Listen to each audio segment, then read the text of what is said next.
Kalau itu bisa diucapkan dengan benar, satu kalimat ini saja, itu sudah bisa mendatangkan cinta Allah Subhanahu wa Ta'ala. Kuncinya di sini, yang ini akan mengikuti. Kapan ini diberikan? Kalau sujudnya sempurna. Jangan didiamkan persoalan, curhatkan, keluarkan. Didiamkan malah menambah penyakit. Curhat terbaik itu dengan Allah, minta solusi. Karena Allah yang paling dipercaya. Manusia bisa mengingkari, Allah tidak. Bukankah Anda tadi berjanji untuk patuh dalam sujud? Saya patuh, mata saya akan melihat yang baik. Ternyata ketika sudah selesai sholat, mata melihat yang tidak baik. Telinga akan mendengar yang baik. Ternyata telinga salah dengar kan? Salah enggak? Salah kan? Makanya ketika bangkit itu, Anda katakan, Rabbighfirli, Rabbighfirli. Mohon izin, maaf sekali kalau kalimat ini kurang menyenangkan. Ketika Anda katakan Rabbighfirli, segera rasakan kesalahan apa yang pernah dikerjakan dari ujung kepala sampai ujung kaki. Mata pernah salah lihat apa? Telinga salah dengar apa? Sampai ke ujung kaki. Kalau itu bisa diucapkan dengan benar, satu kalimat ini saja, itu sudah bisa mendatangkan cinta Allah Subhanahu wa Ta'ala.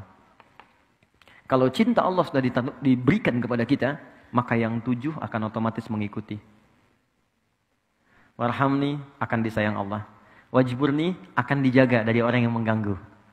Maaf, kata Al-Quran, orang yang berkarir itu tidak akan selamanya mulus. Kadang di atas, kadang di bawah. Kadang ada gangguan, kadang yang iseng. Maka Allah turunkan sifatnya, namanya Al-Jabbar. Untuk melindungi hambanya yang dijahili oleh orang lain dalam aktivitasnya. Cara meminta perlindungannya, wajburni. Warfa'ni, diangkat derajat. Di apapun profesi Anda, pebisnis yang paling tinggi. Ya, kedudukan yang paling tinggi, yang baik. Kemudian teruskan, ada kalimat warzuqni, rizki. Rizki itu jangan diartikan dengan uang semata, tidak. Kesehatan rizki. Ya, Anda sehat, rizki. Pilih mana? Pilih mana teman-teman? Mohon izin, kan kaya tapi sakit atau miskin tapi sehat? Kaya tapi sehat. Nah, berarti kan sehat itu penting kan?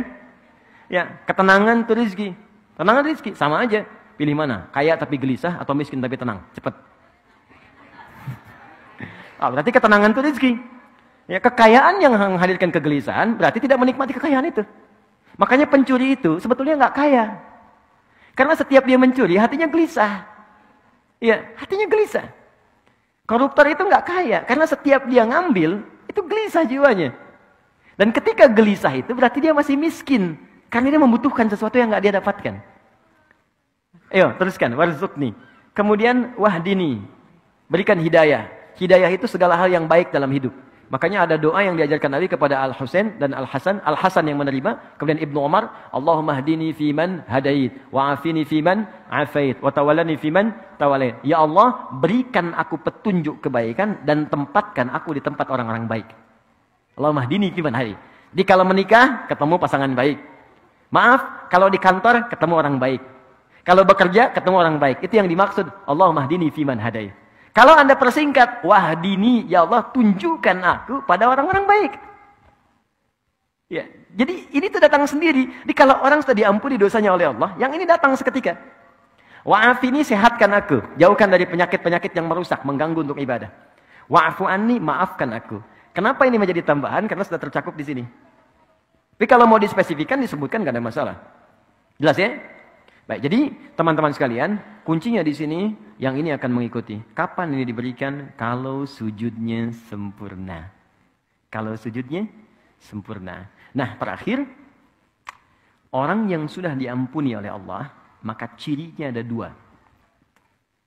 Pertama, dia akan merasa tidak suka dengan perbuatan buruk yang pernah menimpa atau terjadi kepadanya sebelum dia bertobat.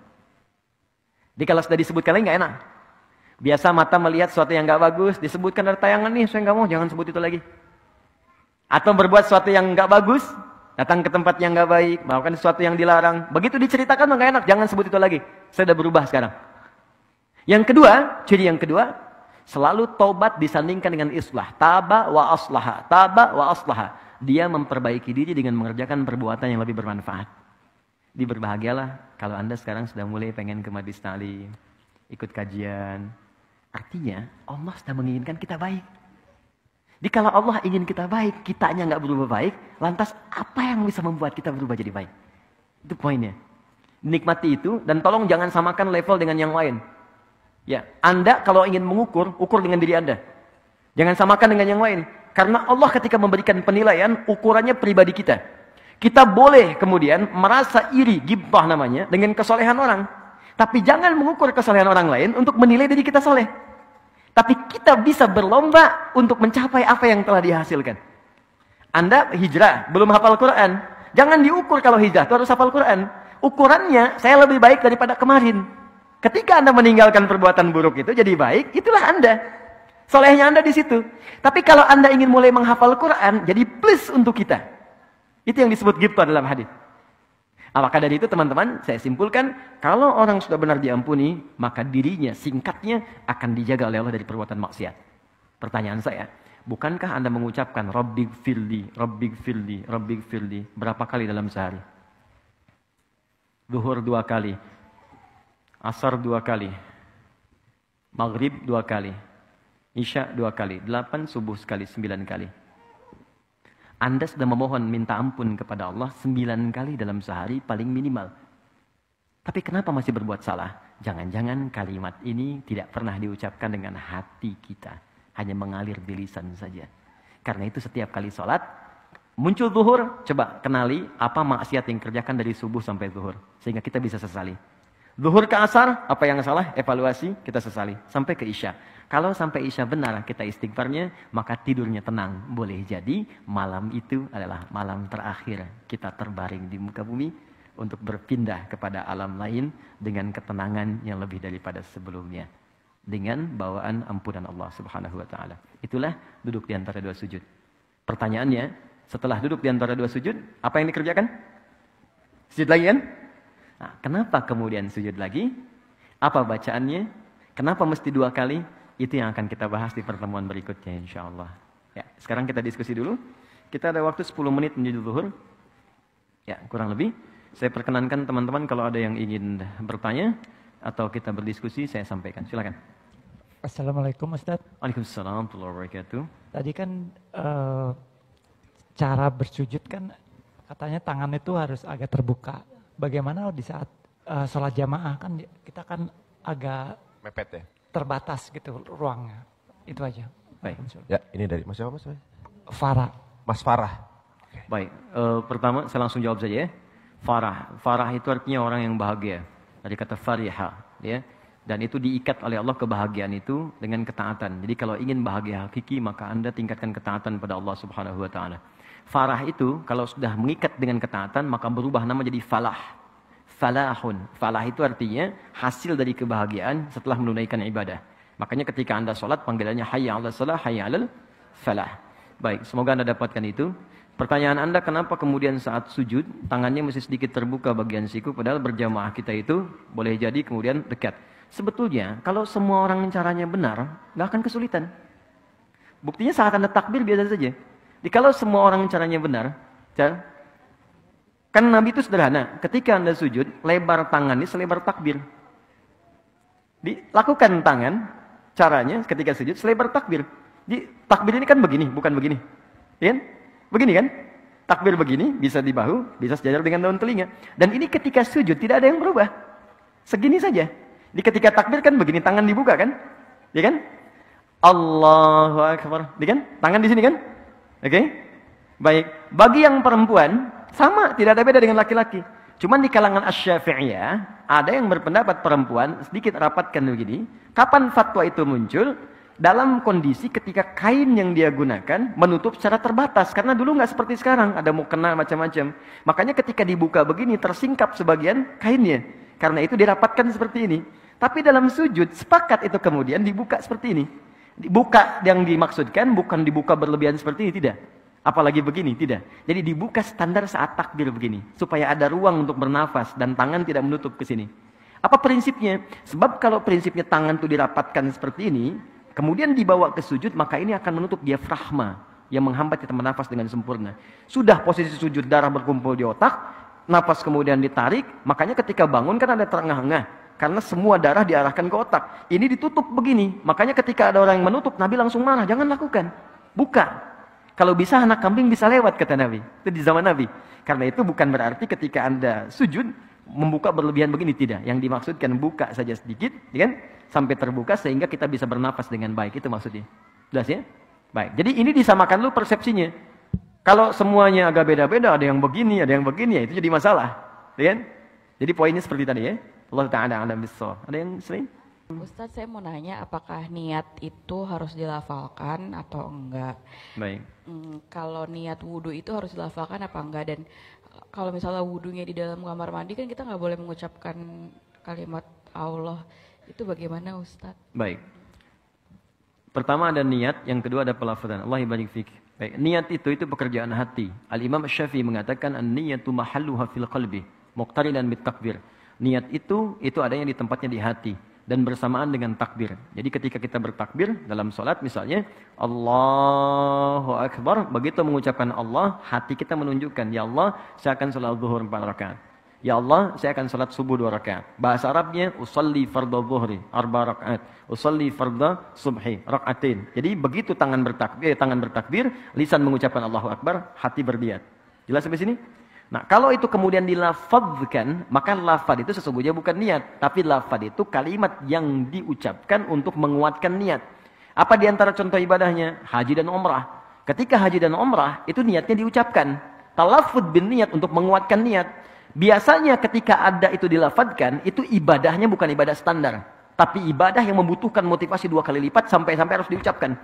Itu cuma di Islam tuh. Jadi kalau Anda sedang mengalami goncangan yang kuat, untuk mengatasi keraguan kegelisahan kita, maka keluarkan lewat ucapan. Saya yakin bisa. Masalah ini tuntas. Itu teorinya di Islam. Katakan. Makanya sering di Quran tuh kul, katakan. Ekspresikan, tuliskan. Itu di kita. Yang pakai sekarang orang Jepang. Kamu bisa. Ada benteng Takeshi dulu kan? Kamu bisa. Sekarang orang Korea nyusul Jepang karena perkataan. Lebih daripada Nihon, lebih daripada Nippon. Orang Jepang punya Honda, dia punya Hyundai. Terus, sampai sekarang nyusul. Nah, makanya dicontohkan lewat ibadah, itu filosofinya demikian. Jadi ketika kita haji umrah, labbaik Allahumma hajja, labbaik Allahumma umratan, dilafadzkan untuk menguatkan motivasi niat kita. Niatnya tetap bersemayam dalam jiwanya, dilafadzkan untuk menguatkannya. Nah, kasus lafadz niat itu muncul, itu kasusnya muncul di masa abad-abad para orang-orang saleh setelah peninggal Nabi sallallahu alaihi wasallam, peninggal sahabat, di tabi'in, kemudian ada pembahasan fikih. Ya, itu di mazhab Syafi'i kemudian memberikan pandangan. Apa pembahasan fikihnya? Ada seseorang yang ingin menunaikan sholat, jadi dia nggak bisa khusyuk. Baru takbir, nggak bisa fokus lagi. Baru takbir, nggak bisa lagi. Maka kemudian diajarkan, coba baca ta'awudz. Dia baca ta'awudz, nggak fokus juga. Maka diajarkanlah lafadzkan niatmu untuk menguatkan apa yang kau sampaikan dalam jiwamu. Di niatmu, di hatimu, lafad itu membantu menguatkan niatmu. Di lafad itu bukan niat. Kalaupun Anda melafadzkan misalnya, atau tidak sama sekali, tidak akan menggugurkan niat yang sudah ada dalam hati. Jadi kalau Anda nggak lafadzkan pun, atau dilafadzkan, itu bukan syarat sholat. Jadi dalam kasus ketika Anda ragu, ya, Anda khawatir gelisah, lafadzkan untuk menguatkan niat. Tapi kalau nggak ada misalnya sama sekali kegelisahan, nggak harus dilafadzkan, silahkan. Cukup dalam hatinya, usolli dalam hatinya, atau dengan bahasanya, dia bertakbir, langsung mengalir di situ.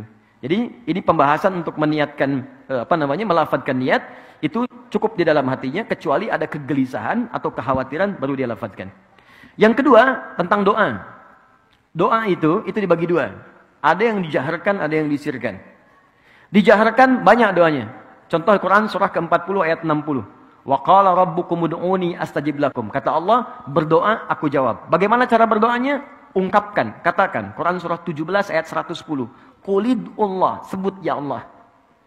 Awid'ur Rahman atau Ar-Rahman. Ayyam tad'u falahul asmaul husna. Atau Anda punya kebutuhan tertentu, sebut nama Allah yang khusus. Misal, ya Allah lapangkan rezeki saya. Sebut ya Allah ya Razzaq. Mohon lapangkan rezeki saya. Anda pengen dimudahkan ilmu, ya Allah yang alim. Ajarkan anak saya pengetahuan. Nah, silahkan Anda ucapkan, boleh. Tapi ada kondisi tertentu yang doa itu cukup disampaikan di hati saja. Tidak perlu dilafadzkan. Contoh, saat Anda misalnya berwudu di tempat yang khusus. Nggak ada keran terbuka, adanya di toilet. Sedangkan di toilet itu nggak boleh kita melafadzkan kalimat-kalimat thayyibah, maka cukup dalam hati. Dalilnya Quran surah ke-7 ayat 205. Wadhkur rabbaka fi nafsika tadarruan wa khifatan wa dunal jahri minal qaul. Silahkan sebut nama Allah, berdoa dalam hatimu dengan sepenuh kekhusyuan dan jiwa. Minta kepada Allah apa yang kau harapkan. Jadi ketika Anda masuk di toilet, Anda kemudian harus berwudu dan memang nggak ada tempat lain kecuali itu, maka dalam hati Anda katakan Bismillahirrahmanirrahim. Ya kan? Terus Anda bacakan yang baik, setelah itu Anda berdoa dan sebagainya. Dalam hati, sah dilakukan. Ya Allah Ta'ala a'lam bissawab. Saya mau tanya, kalau kita lagi sholat kan suka nggak khusyuk, apalagi kalau jadi... Mungkin antum ya, saya nggak Iya, ikutan. saya Ustaz. Oke. Saya kalau sholat suka nggak khusyuk Ustaz. Oke. Apalagi kalau berjamaah, kadang bacaannya udah selesai duluan sebelum imam selesai. Terus kadang suka mikir yang aneh-aneh. Terus saya pernah dengar caranya itu kalau nggak salah mengucapkan a'udzubillahi minasyaitonirrajim, terus kayak meludah 3 kali ke sebelah kiri, Ustaz. Itu Terus istri sholat di kiri. enggak. Maksudnya ngeludahnya bukan yang gitu, Ustaz. Nah, itu saya pernah dengar, apakah benar atau bagaimana caranya kalau kita lagi nggak khusyuk pas lagi sholat, Ustaz? Apakah kalau diulang lagi dari awal? Kan nggak mungkin, Ustaz, karena lagi jamaah. Baik. Terima kasih. Itu sholat di mana? Di masjid, Pak. Gue gak bakal ikutan. Baik. Jadi fikih sholat dijawab dengan hadis tentang sholat. Muamalah dijawab dengan dalil tentang muamalah. Jangan masalah sholat dijawab pakai dalil zakat. Masalah zakat dijawab pakai dalil sholat. Itu tidak akan nyambung. Walaupun kadang-kadang kelihatan serupa. Jika ada kondisi dalam sholat yang membuat kita merasa seakan berubah dari kekhusyuan, maka ada tips langsung disampaikan oleh Allah dalam Al-Quran. Tipsnya di Quran surah kedua Al-Baqarah ayat 45-46. Kata Allah, "Wasta'inu bis-sabri was-salah, wa innaha lakabiratun illa 'alal khashi'in." Jika Anda punya persoalan dalam hidup, maka terima dengan sabar. Karena bukan Anda saja yang punya masalah, kata Allah. Semua orang punya persoalan. Bahkan Nabi pun punya masalah. Anda sakit, Nabi Ayub sakit. Anda dijahili orang, bahkan Nabi Yunus dilemparkan dari perahunya sampai ditelan ikan paus. Anda dilempari orang dengan kata-kata dicela, dihina. Nabi Muhammad dilempar pakai batu. Jadi kalau Nabi aja sabar, Anda yang bukan Nabi kenapa nggak sabar, kata Allah. Maka terima dengan sabar. Lalu minta solusi lewat sholat. Jangan didiamkan persoalan. Curhatkan, keluarkan. Didiamkan malah menambah penyakit. Curhat terbaik itu dengan Allah. Minta solusi. Karena Allah yang paling dipercaya. Manusia bisa mengingkari, Allah tidak. Maka ayo bicara. Kata Allah, bicara padaku. Punya masalah apa? Maka diminta kita untuk menyampaikan apa yang kita ingin keluhkan. Maka kita sholat. Tapi ingat kata Allah, wa innaha lakabiratun. Sungguh sholat itu tidak mudah dikerjakan. Bayangkan ya teman-teman. Di situ ada sabar, ada sholat. Sabar saja itu tidak mudah. Tapi ketika sabar disandingkan dengan sholat, itu sabar itu nomor 2. Sholat paling tinggi. Dan sholat itu nggak mudah dilakukan kata Allah. Illa 'alal khashi'in, kecuali bagi orang khusyuk. Nah sekarang kita tanya, bagaimana cara khusyuk ya Allah? Supaya sholatnya enak. Ayat 46 ya. 1. Alladzina yadhunnuna annahum mulaqu rabbihim. Orang sholat kalau ingin khusyuk, maka persiapannya dimulai sejak sebelum dia sholat. Di khusyuk itu, ternyata tahap pertamanya bukan saat sholat. Tapi sebelum sholat. Apa ciri pertamanya? Pertamanya dia masih ingat, punya kerinduan untuk sholat. Dia ada rasa. Ingat tuh, ingat tentang sholat. Misalnya sekarang nih, kayaknya udah dekat duhur tuh. Itu Anda sudah membayangkan begitu aja, udah disebut mendapatkan tahap pertama dari khusyuk. Berbahagialah kalau dalam keseharian kita masih ingat sholat. Artinya tahap pertamanya kita dapat. Tinggal step selanjutnya kita ikuti. Yang paling bahaya itu kalau sudah nggak ingat dan nggak peduli dengan sholat. Jadi kalau masih ada gambaran kita masih ingat untuk sholat, bahkan mengingat apa yang belum kita kerjakan, asar jam berapa nanti ya, maghrib jam berapa ya, itu tandanya kehusuannya meningkat. Step keduanya, kata Allah, dia menyiapkan pertemuan denganku. Yadhunnuna annahum mulaqu rabbihim. Dia menduga dengan kuat, bersiap akan berjumpa denganku. Oke, Mas Harun misalnya, saya ingin tanyakan begini. Saya panggil Harun boleh ya? Oke. Temannya Musa. Jadi Maryam, namanya Maryam, tapi disebut ukhta Harun, saudaranya Harun, ya kan, di dalam Al-Qur'an. Kenapa? Karena Harun itu partner pada kebaikan. Partner pada kebaikan. Musa itu orang baik, maka Harun disebut partner orang baik. Jadi di dalam bahasa Arab itu kalau Anda ingin menyebut orang yang ingin dekat dengan orang baik disebut Harun namanya. Ya, nggak pakai Harun, tidak, Harun. Ya, Harun. Jadi kalau ada orang Arab bilang gini, "Hey Harun," misalnya kan, atau "Ya ukhta Harun," itu artinya, kamu tuh kayaknya baik deh gitu. Kamu orang baik. Maka ketika saya panggil Mas Harun ya, maksud saya mudah-mudahan Anda jadi orang baik gitu kan. Nggak cukup dengan amin, cari dulu orang baik. Oke, jadi gini. Saya ingin kembalikan. Anda misalnya ingin menghadap kepada pimpinan. Oke. Diundang oleh Pak Gubernur, Pak Anies mengundang Anda misalnya ke balai kota. Pakai pakaian begini atau ganti? Gini aja, karena Anda melihat itu baik. Kalau Anda merubahnya dengan kaos, itu mustahil. Anda akan cari yang paling baik yang bisa Anda katakan ini layak untuk dipakai. Anda menghadap orang saja, Anda diundang dalam resepsi, Anda cari yang paling bagus. Sekarang Allah mengundang Anda 5 kali dalam sehari. Dan memberikan bahkan apa yang tidak Anda mintakan. Saya mohon maaf ya, mohon maaf. Orang yang mengundang Anda belum tentu menyelesaikan masalah Anda. Ini Allah sebelum mengundang kita, udah menanya, meminta pada kita, kamu punya masalah apa? Ayo mintakan padaku. Engkau butuh, aku berikan. Kau sakit, aku sembuhkan. Kau ingin rezeki, aku penuhi. Anda bayangkan, dan tidak ada yang mengundang itu 5 kali dalam sehari. Allah undang kita. Makanya Allah balik nanya, kamu diundang manusia, penampilan kamu begitu bagus, kenapa diundang saya pakaian begini? Makanya turunlah Quran surah ke-7 ayat 31. Kata Allah, lihat kalimatnya, ya bani Adam, khudhu zinatakum 'inda kulli masjid. Hei anak cucu Adam, kalau ada panggilan dari masjid, cepat kenakan pakaian terbaikmu.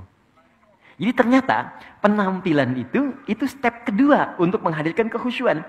Beda antara Anda sholat pakai kaos misalnya, ya. Apalagi olahraga pakai jersey, sholatnya pakai kaos itu juga, ya. Depan Liverpool, belakangnya MU misalnya kan, ya bingung. Ya, malaikat juga bingung nih sebenarnya mana gitu. Ya. Oke. Jadi Anda olahraga, silakan olahraga. Menghadap kepada Allah, cari pakaian yang paling bagus. Dan bahasa Qurannya zina. Zina itu yang paling indah. Yang kamu rasa itu yang terbaik. Bukan mahal.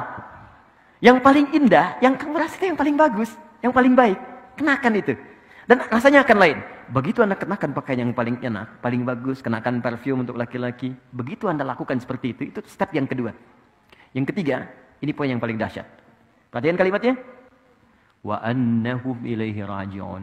Dan rasakan, kenapa engkau kenakan pakaian bagus itu, yang paling halal, menghadap Allah, karena mungkin itu sholat terakhir kamu yang kamu lakukan, ketika kamu akan berpulang kepada Allah. Jadi kalau Anda ingin khusyuk, sebelum sholat, rasakan, mungkin itu sholat terakhir, sebelum kita pulang kepada Allah. Karena itu imam mengatakan, shollu sholatan muwadda'. Artinya, sholatlah teman-teman seperti halnya ini sholat terakhir yang kita kerjakan dalam hidup. Baik, saya mau tanya siapa yang tidak akan wafat, boleh angkat tangan? Oke, jadi semua wafat. Siapa yang tahu kapan wafatnya? Tidak ada yang tahu. Mungkin hari ini terjadi? Mungkin. Kenapa ringan sekali lisannya mengatakan itu? Yang paling indah, ketika kita sujud, disitulah maut menjemput. Itu yang paling indah. Maka kata Allah, kita nggak tahu kapan kita wafat, maka bayangkan saat sholat, mungkin itu sholat terakhir yang kita lakukan sebelum kita wafat. Dan biasanya, maaf ya, orang-orang soleh itu sebelum meninggal, itu suka dikasih petunjuk oleh Allah. Kullu nafsin dha'iqatul maut. Setiap orang wafat akan merasakan maut. Tapi tidak setiap yang merasakan maut punya persiapan untuk menghadapi maut. Saya bagi yang terakhir kisahnya. Saya kedatangan tamunya, namanya Pak Maliki. Beliau punya istri sangat soleha, Masya Allah. Dan saya sangat menyayangi keluarga ini. Tinggal di daerah, sekarang jadi petani. Tadinya guru, Bu. Punya anak di kampus. Anaknya memutuskan untuk berhenti kuliah. Untuk berbakti pada ibunya. Ibunya kena diabetes. Dan sudah berpengaruh pada organ. Jadi mata udah nggak bisa melihat jelas. Telinga sudah tidak bisa mendengar dengan baik. Dan gigi sudah mulai copot ya. Satu. Anaknya merasa, kalau saya kuliah, ini biayanya akan ketarik ke kuliah. Maka anaknya memutuskan berhenti untuk berkhidmat kepada ibunya, dan agar fokus biaya untuk pengobatan ibunya. Dan dia berpikir, ini ibu sudah melahirkan saya, mengandung saya, maka ini saatnya saya berbakti kepada orang tua. Ini keluarga sangat soleh. Tapi Ibu Maliki ini kisah nyata, dan saya pernah bertemu keluarga ini, dan baru beberapa pekan lalu, suami ini datang ke Bekasi dan menginap ikut kajian. Dan Masya Allah, ibu ini tidak pernah mendengar kajian sampai ke telinga beliau, kecuali pasti ingin minta diantar oleh suaminya datang. Ini ahli majelis taklim. Walaupun dalam keadaan sulit akan minta digendong. Pak tolong antarkan, Pak tolong antarkan. Antar pakai motor dan sebagainya. Tapi apa yang terjadi? Senin saya ditelepon, saya masih ingat dulu saya pulang dari Tripoli, ditelepon sore-sore. Tiba-tiba sembuh. Sembuh teman-teman. Masya Allah. Dan dalam sembuhnya beliau datang ke kamarnya. Ini kisah nyata. Dia beliau dibuka lemarinya. Terus cari pakaian paling bagus. Dipakai oleh beliau dandan gitu. Udah gitu masuk ke ruangan tengah, dipanggil anak-anaknya dengan suaminya. Pas ini, nak sini datang gitu kan. Masih kaget gak bisa tanya, kok bisa seketika gitu, sehat, sembuh, datang. Terus minta bikinkan susu katanya. Dibuatkan susu. Dibikinkan duduk semua, tengah, duduk. Kemudian minta pada anaknya untuk dibacakan Al-Quran. Nak coba baca Quran deh. Anaknya baca. Allahu Akbar, saat baca, semua masih heran, masih menikmati bacaan. Tiba-tiba, tangan yang menggenggam anak dan suami itu menjadi kaku. Ternyata saat dibacakan Quran itu, beliau sudah pulang menghadap kepada Allah Subhanahu wa Ta'ala. Wafat dengan dibuatkan minuman air susu oleh anak yang pernah disusuinya. Dan wafat diantarkan dengan bacaan Al-Quran pada anak yang pernah dididiknya. Dan wafat dalam keadaan mengenakan pakaian terbaiknya yang paling halal yang ia miliki untuk menghadap Allah Subhanahu wa Ta'ala. Karena itu Allah katakan, kamu kenakan pakaian paling bagus ketika berjumpa denganku. Karena itu mungkin saat terakhir engkau hidup di dunia menjadi hamba dariku. Maka dari itu saya ingin katakan, kalau ingin khusyuk, ingat-ingatlah satu saat kita pulang. Yang terakhir kata Al-Quran, berusaha memahami apa yang kita bacakan dalam sholat. Supaya pikiran kita tidak liar. Itu ada di Quran surah ke-29 ayat ke-45. Utslu ma uhya ilaika minal kitab wa aqimis sholat. Sebelum sholat, kata Allah, bacakan dulu. Bacaan-bacaan sholat, pelajari sampai paham. Setelah paham, kerjakan. Mulut berbicara Allahu Akbar, pikiran menerjemahkan Allah Maha Besar, hati meresapi Allah, aku berikrar engkau yang Maha Besar. Kenapa aku merasa sombong pada orang lain? Aku merasa tinggi dibanding orang lain. Aku merasa hebat dibanding yang lain. Maka Anda rendahkan diri Anda di situ. Kalau pikiran kita otomatis menerjemahkan, maka dia tidak akan liar. Tidak akan terjadi lisan Allahu Akbar, pikiran mencari kunci. Pikiran membalas WA dan sebagainya. Mustahil. Karena semua terfokus untuk menghadirkan keagungan Allah Subhanahu wa Ta'ala.